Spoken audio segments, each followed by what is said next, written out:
വിശുദ്ധ മത്തായി സുവിശേഷം 19 അധ്യായം 1 മുതലുള്ള തിരുവചനങ്ങൾ. ഈ വാക്കുകൾ അവസാനിപ്പിച്ച ശേഷം യേശു ഗലീലി വിട്ട് ജോർദാൻ അക്കരെ യൂദയായുടെ അതിർത്തിയിലെത്തി. വലിയ ജനക്കൂട്ടങ്ങൾ അവനെ അനുഗമിക്കുകയും അവൻ അവിടെ വെച്ച് അവരെ സുഖപ്പെടുത്തുകയും ചെയ്തു. ഫരിസേയർ അടുത്തു ചെന്ന് അവനെ പരീക്ഷിച്ചുകൊണ്ട് ചോദിച്ചു, ഏതെങ്കിലും കാരണത്താൽ ഒരുവൻ ഭാര്യയെ ഉപേക്ഷിക്കുന്നത് നിയമാനുസൃതമാണോ? അവൻ മറുപടി പറഞ്ഞു, സൃഷ്ടാവ് ആദ്യം മുതലേ അവരെ പുരുഷനും സ്ത്രീയുമായി സൃഷ്ടിച്ചുവെന്നും ഇക്കാരണത്താൽ പുരുഷൻ പിതാവിനെയും മാതാവിനെയും വിട്ട് ഭാര്യയോട് ചേർന്നിരിക്കും, അവർ ഇരുവരും ഏക ശരീരമായി തീരും എന്ന് അവിടുന്ന് അരുളി ചെയ്തിട്ടുണ്ടെന്നും നിങ്ങൾ വായിച്ചിട്ടില്ലേ? തന്മൂലം പിന്നീടൊരിക്കലും അവർ രണ്ടല്ല, ഒറ്റ ശരീരമായിരിക്കും.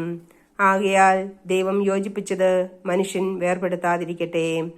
അവർ അവനോട് ചോദിച്ചു, അങ്ങനെയെങ്കിൽ ഉപേക്ഷാപത്രം നൽകി ഭാര്യയെ ഉപേക്ഷിക്കാമെന്ന് മോശ വിധിച്ചത് എന്തുകൊണ്ട്?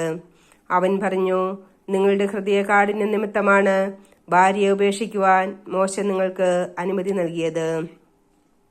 ആദ്യം മുതലേ അങ്ങനെയായിരുന്നില്ല.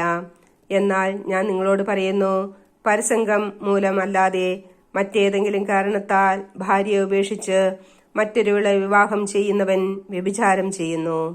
ശിഷ്യന്മാർ അവനോട് പറഞ്ഞു, ഭാര്യാഭർത്തൃബന്ധം ഇത്തരത്തിലുള്ളതെങ്കിൽ വിവാഹം ചെയ്യാതിരിക്കുന്നതാണല്ലോ ഭേദം. അവൻ പറഞ്ഞു, കൃപ ലഭിച്ചവരല്ലാതെ മറ്റാരും ഈ ഉപദേശം ഗ്രഹിക്കുന്നില്ല. എന്തെന്നാൽ ഷണ്ഡരായി ജനിക്കുന്നവരുണ്ട്, മനുഷ്യരാൽ ഷണ്ഡരാക്കപ്പെടുന്നവരുമുണ്ട്. സ്വർഗരാജ്യത്തെ പ്രതി തങ്ങളെ തന്നെ ഷണ്ഡരാക്കുന്നവരുണ്ട്. ഗ്രഹിക്കാൻ കഴിവുള്ളവൻ ഗ്രഹിക്കട്ടെ. യേശു കൈകൾ വെച്ച് പ്രാർത്ഥിക്കുന്നതിന് വേണ്ടി ചിലർ ശിശുക്കളെ അവന്റെ അടുത്ത് കൊണ്ടുവന്നു. ശിഷ്യന്മാർ അവരെ സഹായിച്ചു. എന്നാൽ അവൻ പറഞ്ഞു, ശിശുക്കളെ എന്റെ അടുത്ത് വരാൻ അനുവദിക്കുവിൻ, അവരെ തടയരുത്. എന്തെന്നാൽ സ്വർഗരാജ്യം അവരെ പോലെയുള്ളവരുടേതാണ്. അവൻ അവരുടെ മേൽ കൈകൾ വെച്ച ശേഷം അവിടെ നിന്ന് പോയി. ഒരാൾ അവനെ സമീപിച്ച് ചോദിച്ചു, ഗുരു, നിത്യജീവൻ പ്രാപിക്കാൻ ഞാൻ എന്ത് നന്മയാണ് പ്രവർത്തിക്കേണ്ടത്? അവൻ പറഞ്ഞു, നന്മയെപ്പറ്റി നീ എന്നോട് ചോദിക്കുന്നത് എന്തിന്? നല്ലവൻ ഒരുവൻ മാത്രം ജീവനിൽ പ്രവേശിക്കുവാൻ അഭിലഷിക്കുന്നെങ്കിൽ പ്രമാണങ്ങൾ അനുസരിക്കുക.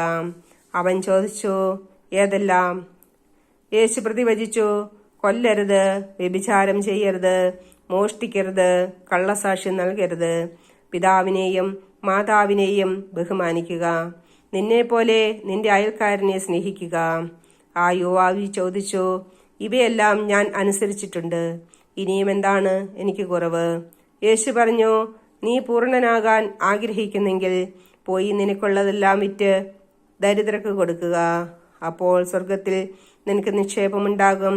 പിന്നെ വന്ന് എന്നെ അനുഗമിക്കുക. ഈ വചനം കേട്ട് ആ യുവാവ് സങ്കടത്തോടെ തിരിച്ചുപോയി. അവന് വളരെയേറെ സമ്പത്തുണ്ടായിരുന്നു. യേശു ശിഷ്യന്മാരോട് അരുളി ചെയ്തു, സത്യമായി ഞാൻ നിങ്ങളോട് പറയുന്നു, ധനവാന് സ്വർഗരാജ്യത്തിൽ പ്രവേശിക്കുക ദുഷ്കരമാണ്. വീണ്ടും ഞാൻ നിങ്ങളോട് പറയുന്നു, ധനവാൻ സ്വർഗരാജ്യത്തിൽ പ്രവേശിക്കുന്നതിനേക്കാൾ എളുപ്പം ഒട്ടകം സൂചിക്കുഴലിലൂടെ കടക്കുന്നതാണ്. ശിഷ്യന്മാർ ഇത് കേട്ട് വിസ്മയഭരിതരായി അവനോട് ചോദിച്ചു, അങ്ങനെയെങ്കിൽ രക്ഷപ്പെടാൻ ആർക്ക് സാധിക്കും? യേശു അവരെ നോക്കി പറഞ്ഞു, മനുഷ്യർക്ക് ഇത് അസാധ്യമാണ്, എന്നാൽ ദൈവത്തിന് എല്ലാം സാധ്യമാണ്.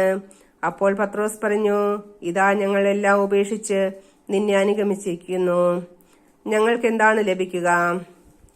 യേശു അവരോട് പറഞ്ഞു, സത്യമായി ഞാൻ നിങ്ങളോട് പറയുന്നു, പുനർജീവിതത്തിൽ മനുഷ്യപുത്രൻ തന്റെ മഹത്വത്തിന്റെ സിംഹാസനത്തിൽ ഉപവിഷ്ടനാകുമ്പോൾ എന്നെ അനുഗമിച്ച നിങ്ങൾ ഇസ്രായേലിന്റെ 12 ഗോത്രങ്ങളെ വിധിച്ചുകൊണ്ട് 12 സിംഹാസനങ്ങളിൽ ഇരിക്കും.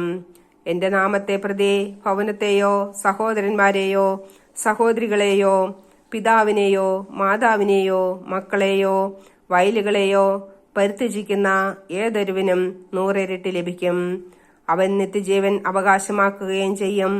എന്നാൽ മുമ്പന്മാർ പലരും പിൻപന്മാരും പിൻപന്മാർ മുൻപന്മാരുമാകും.